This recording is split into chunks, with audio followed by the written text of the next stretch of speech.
Assalamualaikum warahmatullahi wabarakatuh.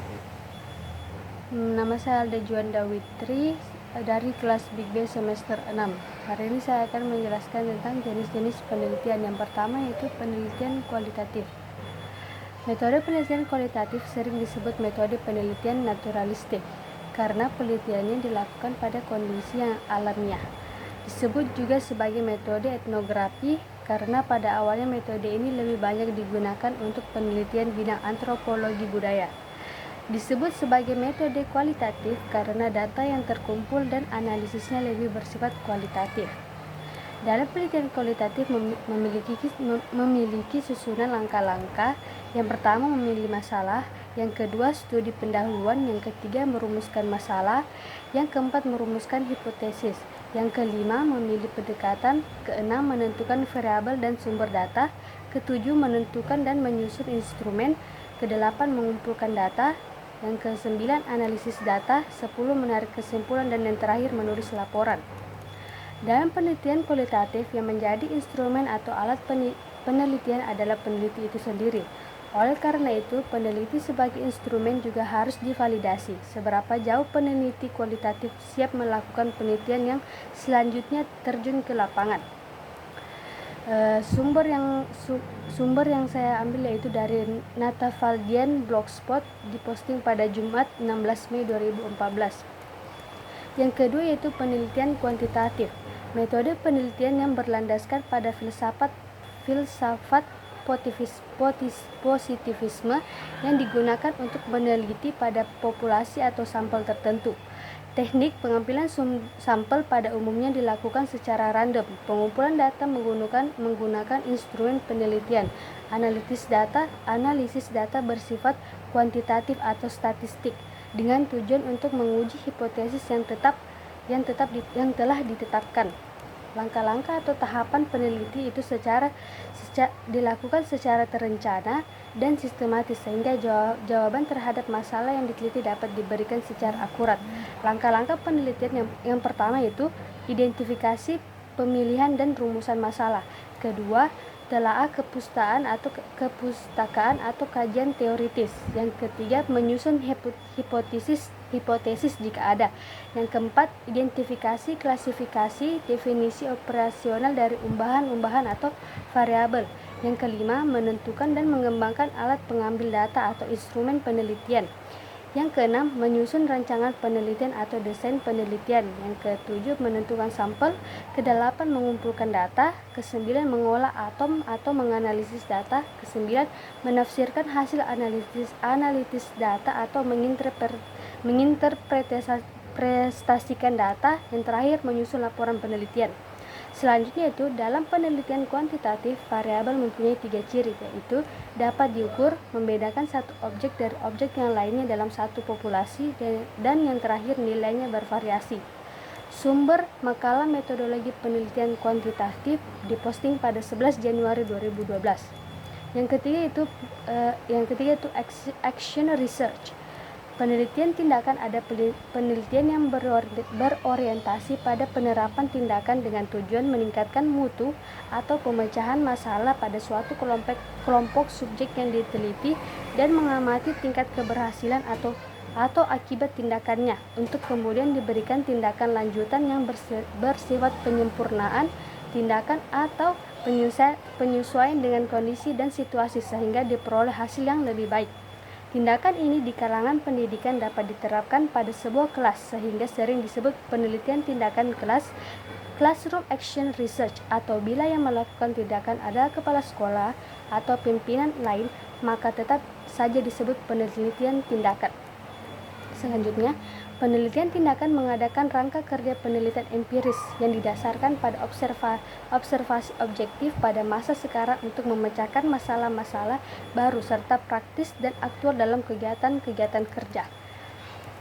Yang terakhir, secara garis besar, langkah-langkah dalam penelitian tindakan ini meliputi perancangan atau planning, kedua pelaksanaan atau acting, ketiga pengamatan atau monitoring, dan terakhir refleksi atau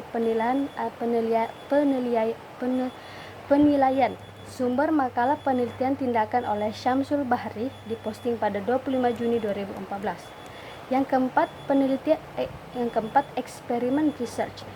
Eksperimen research adalah metode sistematis guna membangun hubungan yang mengandung fenomena sebab akibat. Penelitian eksperimen merupakan metode inti dari model penelitian yang menggunakan pendekatan kuantitatif.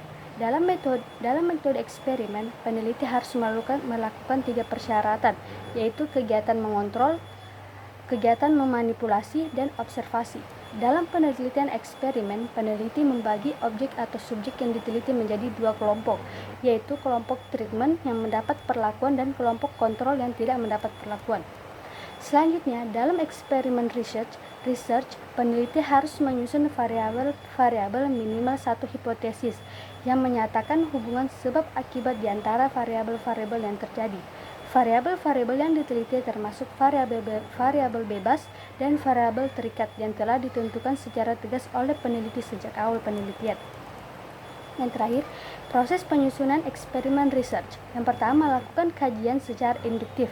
Yang kedua, mengidentifikasi permasalahan. Ketiga, melakukan studi literatur yang relevan. Yang keempat, membuat rencana penelitian. Yang kelima, melakukan kegiatan eksperimen atau memberi perlakuan pada kelompok eksperimen. Yang keenam, mengumpulkan data hasil eksperimen. Yang ketujuh, mengelompokkan dan mendeskripsikan data setiap variabel. Yang kedelapan, melakukan analisis data dengan teknik statistika yang sesuai. Yang kesembilan, membuat laporan penelitian eksperimen. Sumber makalah oleh Nur Fatin diposting pada Sabtu 30 September 2017. Yang kelima, Research and Development atau R&D. Research R&D adalah suatu metode atau langkah untuk menghasilkan produk baru atau mengembangkan dan menyempurnakan produk yang telah ada dan digunakan untuk menguji keefektifan produk tersebut. Penelitian di bidang pendidikan umumnya tidak diarahkan pengembangan suatu produk, tetapi ditujukan untuk menemukan pengetahuan baru berkenaan dengan fenomena-fenomena yang bersifat fundamental serta praktis-praktis pendidikan. Penelitian fenomena-fenomena yang bersifat fundamental pendidikan dilakukan melalui penelitian dasar atau basic research, sedangkan penelitian tentang praktik pendidikan dilakukan melalui penelitian terapan atau applied research. Menurut Brock dan Gall, ada 10 langkah pelaksanaan penelitian dan pengembangan atau R&D. Yang pertama, penelitian dan pengumpulan data. Yang kedua, perencanaan. Yang ketiga, pengembangan draft produk. Yang keempat, uji coba lapangan awal. Yang kelima, merevisi hasil uji coba. Keenam, uji coba lapangan. Ketujuh, penyempurnaan produk hasil uji lapangan. Kedelapan, uji pelaksanaan lapangan. Kesembilan, penyempurnaan produk akhir. Dan terakhir, diseminasi atau implementasi. Sumber yaitu dari jurnal yang ditulis oleh Anti Wijayanti yang diposting pada 13 Juni 2015. Yang terakhir, Research Evaluation. Research Evaluation merupakan suatu prosedur ilmiah yang sistematis yang dilakukan untuk mengukur hasil program atau proyek sesuai dengan tujuan yang direncanakan atau tidak, dengan cara mengumpulkan, menganalisis, dan mengkaji pelaksanaan program yang dilakukan secara objektif. Kemudian merumuskan dan menentukan kebijakan dengan terlebih dahulu mempertimbangkan nilai-nilai positif dan keuntungan suatu program. Research evaluation mempunyai 2 fungsi, yaitu fungsi formatif untuk pengumpulan data pada kegiatan yang sedang berjalan dan digunakan untuk perbaikan, pengembangan, dan modifikasi program. Yang kedua, fungsi sumatif yang dilaksanakan setelah program selesai dilaksanakan, digunakan untuk pertanggungjawaban program dan penentuan sejauh mana kemanfaatan program. Yang selanjutnya itu prosedur penelitian evaluasi menurut Suharsini Arikunto. Yang pertama, peneliti mengadakan pengkajian terhadap buku-buku. Yang kedua, peneliti merumuskan problematika penelitian dalam bentuk pertanyaan. Yang ketiga, peneliti menyusun proposal penelitian dengan mencantumkan latar belakang masalah, alasan mengadakan penelitian, problematika, tujuan, hipotesis, metodologi penelitian yang memuat subjek penelitian, dan terakhir teknik sampling dan siap sampel, dan instrumen pengumpulan data dan teknik analisis data. Yang keempat, peneliti mengatur perencanaan penelitian, menyusun instrumen, menyediakan kancah penelitian, dan melaksanakan uji coba instrumen. Yang kelima, pelaksanaan penelitian dalam bentuk yang disesuaikan dengan model penelitian yang telah dipilih. Yang keenam, peneliti mengumpulkan data dengan instrumen yang telah disusun berdasarkan rincian komponen-komponen yang akan dievaluasi. Yang ketujuh, menganalisis data yang terkumpul dengan mengeterapkan tolak ukur yang telah dirumuskan oleh peneliti sesuai dengan tujuan yang telah ditetapkan oleh pengelola program. Yang kedelapan, menyimpulkan hasil penelitian berdasarkan atas gambaran sejauh mana atau sesuai dengan tolak ukur. Yang kesembilan, informasi mengenai hasil penelitian evaluasi disampaikan kepada pengelola program atau pihak yang minta bantuan kepada peneliti evaluasi. Evaluasi tersebut digunakan sebagai bahan pertimbangan bagi tindak lanjut program yang dievaluasi. Program disebarluaskan karena wujud tindak lanjut ada 3 alternatif, yaitu pertama, program disebarluaskan karena dipandang baik. Kedua, program direvisi karena ada hal-hal yang belum sesuai dengan tolak ukur yang dikehendaki. Dan yang terakhir, program dihentikan karena ada bukti bahwa kurang atau tidak baik.